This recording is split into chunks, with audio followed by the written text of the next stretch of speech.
मायला मी सरकीवर गवताचं औषध मारलं होतं, पुन्हा आळीचं औषध मारलं होतं, तरी सरकीतलं गवत जळालं नाही बाबा.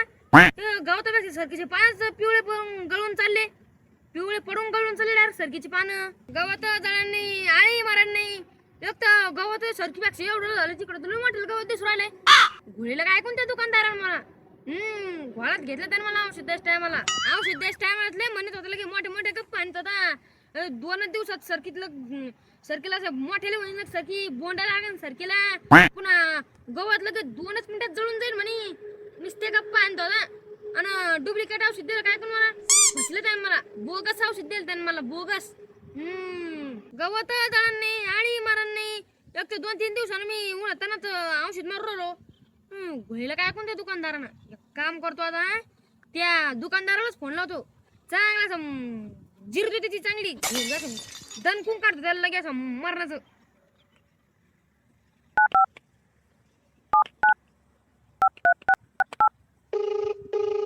हॅलो. हा बोला शुभम भाऊ, काय म्हणतो आपलं वावर? आपलं वावर काय नाही म्हणत. आता जे काय म्हणणार आहे ना ते मी म्हणणार आहे, तुम्ही नीट ऐकून घ्या. मला सांगा तुम्ही मला नेमकं औषध कोणतं दिलं? इथं मी 2-3 दिवसानं इतके उन्हात आणायचं, इतकं मरणाचं मी सरकीवर औषध मारलं, त्यातलं गवत जळलं नाही. उलट गवतापेक्षा सरकीचे पानं पिवळे होऊन गळून गेले सारे. त्या औषधानं गवत तसं एवढं डोंगर एवढं झालं, डोंगर एवढं. आणि आळी तर मारायचं नावच घ्यायला नाही. कोणतं औषध दिलं मला? फशीला काय तुम्ही मला बोगस औषध दिलं काय कोण? औषध घ्यायचं टायमातले म्हणते ते शिवम भाऊ हे औषध घेऊन जा बरं का आमच्याकडून. या नाही सरकीतलं गवत जळून जातं. 2 दिवसात सरकी एवढा लिहून तिला बोंड लागते. बोंड तर काहीच नाही लागले, आणखी सरकी एवढा लिहिची हवा त्याला मोठे मोठे गप्पा आणतो ते असं मस्त काही सगळं सरा गवत जळून दे सरकीतलं. सरक्याची हिरवी गार दिसन म्हणे, हिरवी गार. सरकीवरच्या आळ्या जागीच मारून म्हणे. त्या आळ्या मारायचं नावच घ्याय नाही. त्या दना दना दना नाचू राहिले होत सरकीच्या पानावर. तेव्हा व्हिडिओ पाहिला तुम्ही व्हिडिओ अशा नाचू राहिले लगे तस की एखादा पिक्चरचं गाणं लावून देईल त्या तिथं. आणि मी गेल्यावर ना मला मी तिथं गेलो आणि मला पण अशा नाचायला भेटते, आणखीन जास्त नाचायला भेटते. पशीला काय करून तुम्ही मला नक्की बोगस औषध दिलं नाही. चांगलं गोळ्या साहेब तुम्ही मला डुप्लिकेट औषध दिलं तुम्ही मला बोगस. चांगली जिरणार मी तुमची. थांबा तुम्ही 2 मिनिटं फक्त आता. नाही शुभम भाऊ, ते खूप ब्रँडेड औषध आहे, ते धोका नाही देऊ शकत. धोका नाही देऊ शकत? अहो धोका तर तुम्हीच द्याला मला. तुम्ही सरकी गवत जाळत निमत ना त्यांना शेक दिलं तुम्ही मला. ते सारा आळ्या मरण म्हणे, त्याच्यावरच्या आळ्या मारायचं नावच घ्याय नाही ना. त्या आळ्या अशा दना दना दना अशा नाचू राहिल्या डायरेक्ट मला पाहून. आणि तुम्ही म्हणे की आळ्या मरून जाईन. कायची मेले त्या आळ्या? तुम्ही जे सांगितलं ते उलट झालं ना. तुम्ही जे सांगितलं का तसं उलट झालं डायरेक्ट. तुम्ही म्हणे तुम्ही सोडा ते सरकी गळून चालले सर पिवळे पानं होऊन सरकीचे. ते गवत डायरेक्ट असं सरकीपेक्षा मोठं झालं, हिरवगार गवत झालं लगे. तुम्ही सरकी हिरवीगार होईल म्हणे. तुम्ही गवत हिरवगार व्हायचं औषध दिलं आणि सरकी अशी वाळून जाऊ असं औषध दिलं तुम्ही मला आहे ना. तुम्ही सरकी हिरवं व्हायचं औषध दिलं का आळ्याला डान्स करायचं औषध दिलं? अरे शुभम भाऊ, असं नाही होऊ शकत, थोडा वेळ लागेल, वाट बघा. वाट बघा साहेब, वाट बघायची गरजच नाही. इथं औषध फवारलं की आळ्या अशा दना दना दना दना नाचू राहिल्या डायरेक्ट. वाट बघायची गरजच नाही मी म्हणतो. नाही शुभम भाऊ, असं नाही होऊ शकत, तुमच्याकडून काहीतरी चुकी झाली असेल.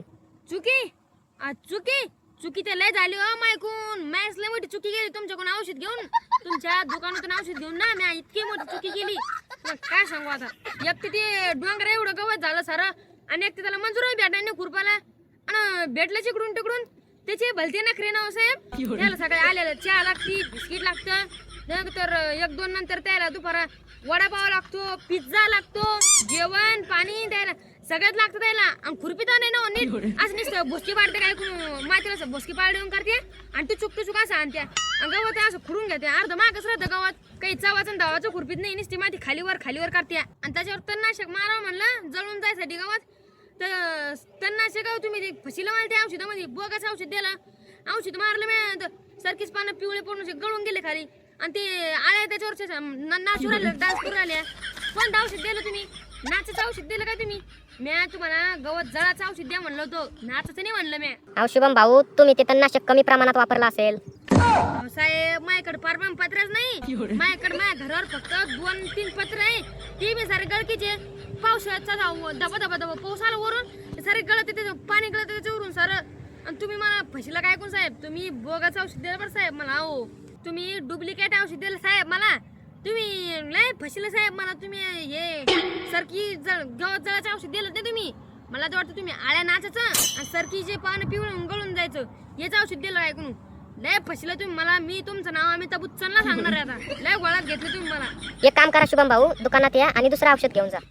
दुसरं औषध अरे रे रे नको नको नको नको दुसरं औषध ना ते तुमच्याकडेच राहू द्या तुम्ही दुसरं औषध देऊच नका मला मी दुसरं औषध न्यायला येतच नाही तुम्ही काय केलं माहिती का पहिलं औषध दिलं त्या औषधानं तरी आळ्या नाचत होत्या आता दुसरं औषध द्यासन तुम्ही काय सांगाव त्यांच्यावर सारखी जडत नाचल भिडत नाही नाही तुम्ही काय करा दुसरं औषध आहे ना तुमच्याकडेच राहू दे तुमच्या सरकीवर मारा ते नाही शुभम भाऊ मी बरोबर औषध दिलं होतं.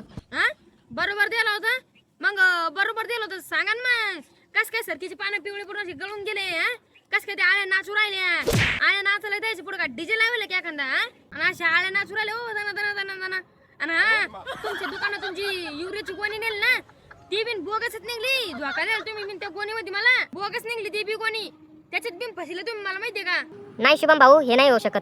अहो कस काय नाही होऊ शकत तुम्हाला सांगतो मी तुमच्या दुकानातून युरियाची गोणी आणली होती पण त्यात घरी येऊन फोडून पाहिलं काय त्याच्यात साखर निघली साहेब ठोकर वोकर अशी गोल गोल साखर निघली तुम्हाला सांगतो साखर तुम्ही मला नाक दिली मी एक चहा पित नाही काही नाही आणि साखरच काय करू मी एवढ्या आता एवढं साखरच काय सर्कल चहा पाजू मी घरी आणून फोडून पाहिलं सर साखर निघली त्याच्यात नाक दिली तुम्ही मला ती कोणी फसलं तुम्ही मला एक तर मी चहा घेत नाही काही नाही फसलं आणि हा तुमच्या दुकानातून मी दुसरीची गोणी आणली होती ना दाणेदार का काय म्हणते दिली ती बिन बोगस निघली साहेब तुम्ही मला फसलं या बा म्या काय केलं तुम्ही दाणेदारची गोणी आणली ना त्याच्यात दाणेदार निघाल पाहिजे ना त्याच्यात असे काळे काळे दगडवून निघलं हो गोल गोल असे काळे काळे शब्दाना निघला हा शब्दाना होता काय कोणता त्यो तुम्हाला सांगतो तुम्ही मला शब्दाना काल दिला आता 2-4 दिवस आधी मागच्या शनिवारी हे होतं ना आषाढी एकादश त्याच्या आदल्या दिवशी द्यायला असतं तर जमलं असतं बाबा मी आषाढी एकादशी दिवशी उपास धरला असता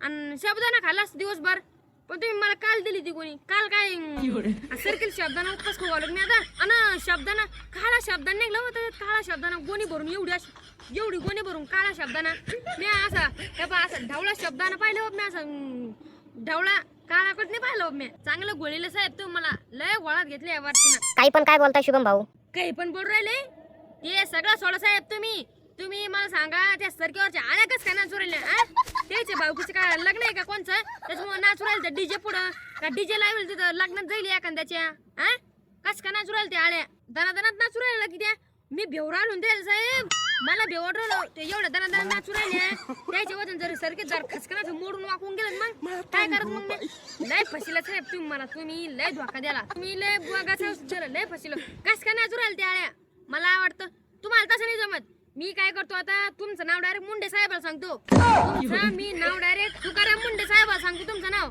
हा मग चांगली जिरण तुमची तुम्ही ठेवा पण मी तुमचं नाव डायरेक्ट आता तुकाराम मुंडे साहेबाला सांगतो ठेवा पण चांगली जिरण ठेवा आव ना तर एक तर आळ्या नाचू राहिलं त्याच्यावर बोगस औषध दिलं काय कोणत्या साहेबान मला तुकाराम मुंडे साहेबालाच नाव सांगतो त्याचं आता हा तर जिरण त्या साहेबाची बरं एक काम करा तुम्ही व्हिडिओ लाईक करा शेअर करा सबस्क्राईब करा चॅनलला आणि कमेंट करून सांगा तुमच्या बिन सरकीवर झाडावर आळ्या नाचू राहिल्या का आळीवर झाड नाचू राहिलं आणि तुमच्या नातेवाईकाला ते पाठवून दिलं नातेवाईकाला ग्रुपवर पाठव ग्रुपवर त्याच्या सरकार अशा आळ्या नाचत असेल तर मग ती बिन सांगते ना मग साहेबाला चांगलं धुन की तिथून खत आणलं तिथून येतो मी आता त्या आळ्याला पाहतो त्याचं नाचणं झालं बंद झालं येतो आता मला